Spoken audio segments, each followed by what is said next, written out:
बिस्मिल्लाहिर्रहमानिर्रहीम। अस्सलामुअलैकुम। दोस्तों, अब थोड़े ही दिनों में रोज़े शुरू होने वाले हैं और रोज़ों में भी सहरी के टाइम में सिंपल पराठे तो चलेंगे ही नहीं। सुबह सहरी के टाइम में भूख वैसे ही बहुत कम लगती है, तो कुछ ऐसा बनना चाहिए कि जिसको देखकर ही भूख चमक उठे।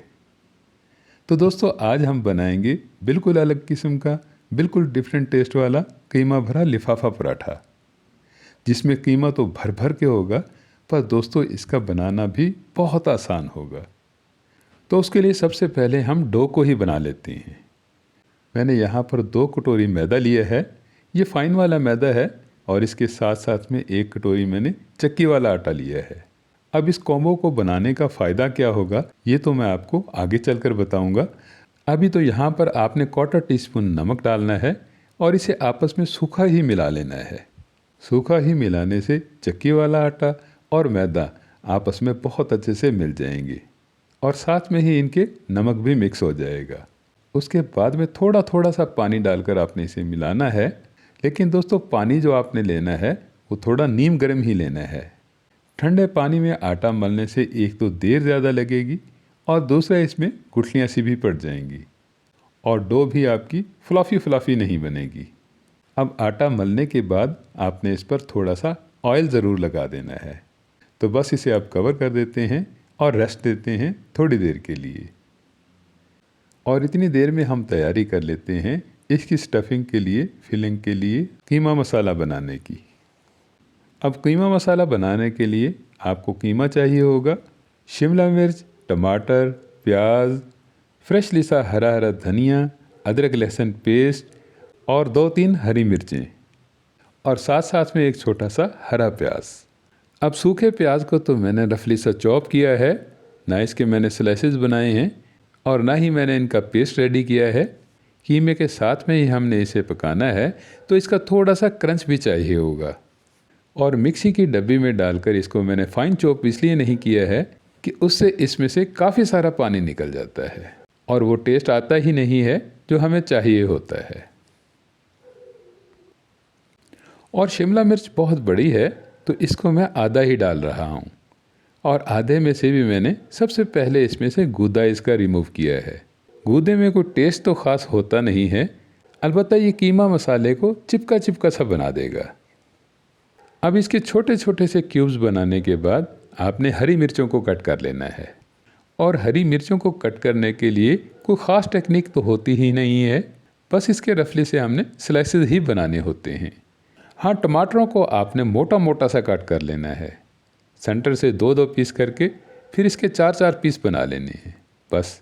क्योंकि इससे हमने टमाटो प्यूरी रेडी करनी है, तो टमाटो प्यूरी बनाने के लिए बस ये मोटे मोटे से ही टमाटर कट करके सीधा ही इन्हें डाल देंगे हम मिक्सी की डब्बी में और मिक्सर हमारा 1-2 मिनट में ही ये बहुत गाढ़ी गाढ़ी सी थिक किस्म की टमाटो प्यूरी बना देगा। और हरे प्याज का कट करना इसलिए बहुत आसान है कि ये बहुत ही नरम होता है, पत्ते से ही होते हैं, तो इसलिए ये जल्दी से कट हो जाता है।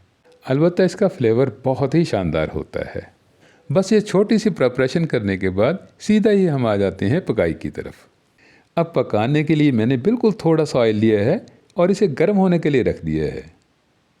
कीमा मसाला हमने सूखा सूखा ही बनाना है, तो उसके लिए हमें तरी तो बनाने की ज़रूरत पड़ेगी ही नहीं, इसलिए बहुत थोड़ा सा ही ऑयल आपको काफ़ी रहेगा।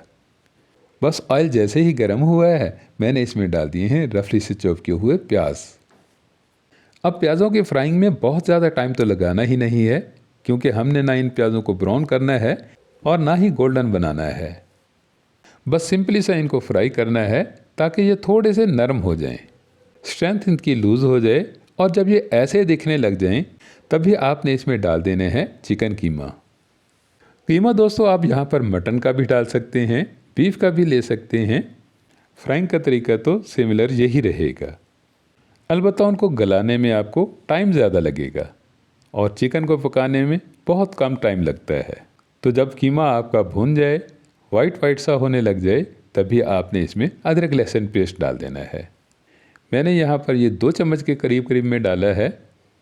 अब इसमें लहसुन है, तो लहसुन की हीक को ख़त्म करने के लिए हमें इसे थोड़ा सा ज़्यादा पकाना होगा ताकि इसमें से कच्चापन बिल्कुल ना आए। फिर इसमें डालनी है चॉप की हुई शिमला मिर्च। अब शिमला मिर्च को मैंने आधा इसलिए कट करके डाला है कि शिमला मिर्च वैसे तो हमारी सेहत के लिए बहुत फ़ायदेमंद है, लेकिन अगर इसको हम ज़्यादा डालेंगे तो इसमें पानी ज़्यादा होता है और ज़्यादा पानी हमें कीमे में बिल्कुल नहीं चाहिए। अब अगर मैं आपको बेस दिखाऊं तो बेस में बहुत थोड़ा सा पानी है और इस पानी को भी आगे चलकर हमने सुखा देना है। फिर आपने डालनी है इसमें टमाटो प्यूरी, और टमाटरों में तो आपको पता ही है कि काफ़ी पानी होता है, काफ़ी रस होता है, तो इसलिए अब हमने नमक मिर्च डालना है। तो नमक मिर्च डालने के लिए हमें पानी का छट्टा लगाने की ज़रूरत नहीं पड़ेगी, इसलिए थोड़ा सा स्टर करके हम डाल देंगे इसमें स्पाइसेस। और स्पाइसेस में हमने सबसे पहले कुटी लाल मिर्च डालनी है 1 टीस्पून, और 1 टेबलस्पून डालना है इसमें नमक, और 1 टीस्पून ही डालना है इसमें हमने लाल मिर्च पाउडर, और साथ साथ में थोड़ी सी हल्दी, ऐसे ½ टीस्पून के करीब करीब में। अब नमक मिर्च को हमने भुनना है, और भुनना भी बहुत अच्छे से तरीके से है, तो थोड़ा सा ही स्टर करके इसको हम कवर कर देते हैं 2-3 मिनट के लिए। स्टीम में पकने से, ढककर पकाने से नमक मिर्च बहुत अच्छे से भुन जाएंगे। फिर थोड़ी ही देर बाद जब ओपन करेंगे तो मसाला बहुत अच्छे से भुन चुका होगा, नमक मिर्च बिल्कुल इक्वल हो चुके होंगे। तो अब डाल देते हैं हम इसमें हरी मिर्च कट की हुई, और साथ में ही हरा प्याज भी डाल देते हैं। इन दोनों चीज़ों का ही फ्रेशली सा अरोमा आ जाएगा हमारे कीमा रेसिपी में। और टेस्ट ज़्यादा तीखा ना हो जाए तो इसको भी कवर कर देंगे हम 1-2 मिनट के लिए। अब 2 बारी में कवर करके पकाने से एक तो स्पाइसेस बहुत अच्छे से पक गई हैं, बहुत अच्छे से भुन गई हैं, और दूसरा ये है कि पानी भी काफ़ी हद तक सूख गया है। ना ही तो प्याज़ों का पानी रहा है और ना ही टमाटो प्यूरी का रस, सब कुछ बहुत अच्छे से इक्वल हो गया है। तो अब डाल देंगे हम इसमें खुशबू वाले मसाले, 1 टीस्पून धनिया पाउडर और 1 टीस्पून भुना कुटा ज़ीरा। बस इन दोनों पाउडर फॉर्म के मसालों को डालकर बहुत अच्छे से पकाना है, बहुत अच्छे से इन्हें मिला लेना है। और बस इसके बाद में एंड में आपने फ्रेशली सा हरा हरा धनिया स्प्रिंकल करना है, और हरे धनिए को भी मिलाकर मिक्स करके आपने फ्लेम को ऑफ कर देना है। अब फिलिंग की स्टफिंग के लिए आपका कीमा मसाला बिल्कुल तैयार है। अब इसको एक अलग डिश में निकालकर ठंडा होने के लिए रख देना है, और थोड़ा सा फैला भी देना है ताकि ये जल्दी से ठंडा हो जाए। अब इतनी देर बाद जब हम डो को देखेंगे तो डो हमारी परफेक्टली रेडी हो चुकी होगी, काफ़ी टाइम मिल गया होगा इसे। तो अब इसे निकाल कर थोड़ा सा सूखा डालकर इसको आपने मसलना ज़रूर है। इस तरह मसलने से दोस्तों इसमें लचक पैदा होती है, और डो में जितनी लचक होगी उतने ही पराठे के फटने के चांसेस कम हो जाते हैं। बस 1-2 मिनट ही मसलने से इसमें काफ़ी सारी लचक आ जाएगी, काफ़ी सारी डो आपकी सॉफ्ट हो जाएगी।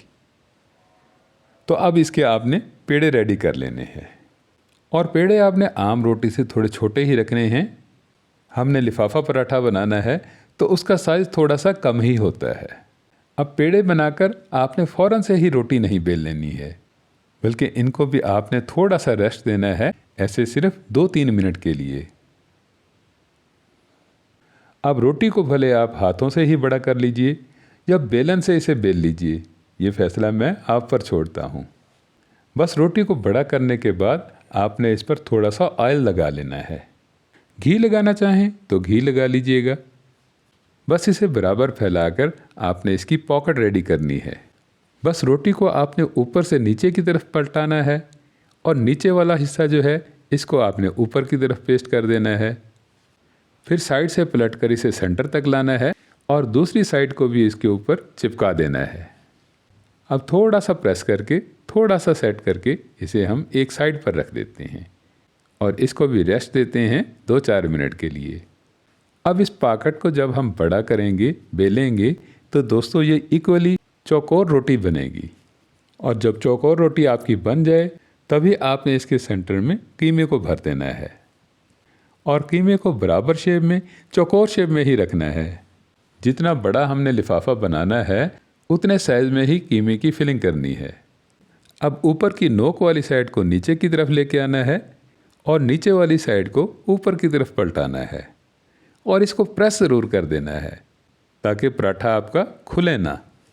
और ऐसे ही सिमिलर दाएं वाली साइड को भी ऊपर कर देना है और फिर बाएं वाली साइड को भी इसके ऊपर प्रेस कर देना है।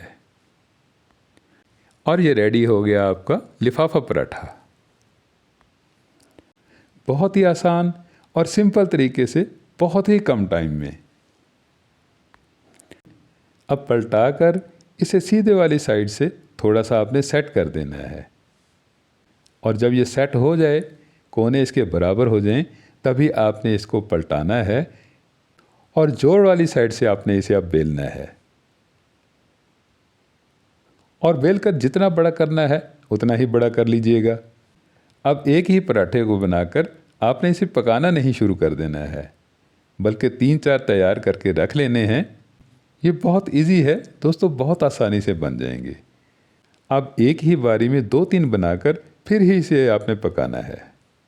और पकाने से पहले ये ज़रूर देख लेना है कि जोड़ वाली साइड जो है ये आपने पहले तवे पर डालनी है। इससे पराठे के जोड़ पहले पक जाएंगे और कीमा निकलने के या ऑयल निकलने के चांसेस ना होने के बराबर होंगे। अब जब जोड़ वाली साइड पक जाए तभी आपने इसके ऊपर ऑयल डालना है। और ऑयल को सेंटर में बिल्कुल मत डालिएगा दोस्तों, ऑयल को आपने साइडों पर ही डालना है। पराठा हमारा साइडों से पहले पकना चाहिए। फिर 3-4 बारी में जब इसे उलट पुलट करेंगे तो ऑयल सारे पराठे पर ही लग जाएगा। अब पराठे को कितना क्रंची रखना है, कितना शौक बनाना है, इसका फ़ैसला तो मैं आप पर छोड़ता हूँ। लेकिन मैं आपको ये ज़रूर दिखाना चाहूँगा कि जब आप मेरे इस तरीके से बनाएंगे कि जोड़ पराठे के आपके बहुत अच्छे से जुड़े हुए होंगे। पराठा बनने के बाद भी ये अलग नहीं होंगे और ना ही यहाँ से कीमा कहीं से निकलेगा और ना ही इसमें से कहीं से भी ऑयल की लीकेज होगी। परफेक्टली आपका लिफाफा पराठा बनेगा। और अगर आप इस तरीके से इसको कट करेंगे तो फिलिंग आपको पूरी की पूरी मिलेगी। पराठे में बहुत सारा कीमा भरा हुआ होगा और इसकी ऊपर की तय पूरी की पूरी अलग हो जाएगी। और आप देख सकते हैं कि आपको इसमें चिकन भी दिख रहा होगा, हरी मिर्चों का और शिमला मिर्च का भी हल्का सा ग्रीन सा टेक्सचर आपको दिख रहा होगा। दोस्तों वीडियो अच्छी लगी हो तो वीडियो को लाइक कीजिएगा, इसे अपने दोस्त अहबाब में शेयर कीजिएगा। मज़ीद मज़े की रेसिपीज़ के लिए मेरे चैनल को सब्सक्राइब कीजिएगा। मिलते हैं नेक्स्ट वीडियो में, तब तक के लिए अल्लाह हाफिज़।